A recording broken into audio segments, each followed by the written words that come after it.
vou suspender a reunião. Eu vou encerrar a reunião neste momento. Mas se quiser, porque o povo vai saber quem é você, vai saber. Entendeu? O Belgrado tá chegando aqui agora. A reunião está encerrada. Entendeu?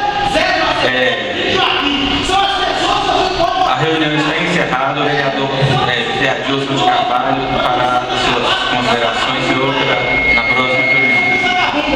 Então fica aqui, tá? Essa indignação porque está mandando pessoas estragadas embora da prefeitura. Eu vou autorizar o vereador José Adilson de Carvalho a fazer as considerações finais. Não esquece. Assiste a Globo amanhã. Tem surpresa amanhã na Globo, pra Matuzinho. Entendeu? Vocês que são honestos, vão Matuzinho votando vocês. Zé, Joaquim, no que vive do mim. Aprende a votar. Olha a cara desses vagabundos. Silêncio no plenário, por gentileza. Toma cuidado. Se tiver outro plenário tampando na boca, vem cá e tampa. Colega vereador. Entendeu? Seu vagabundo.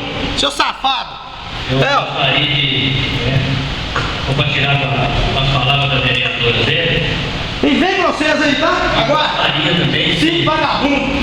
pedir uma salva de palmas hoje é aniversário da vereadora, mostrando ontem.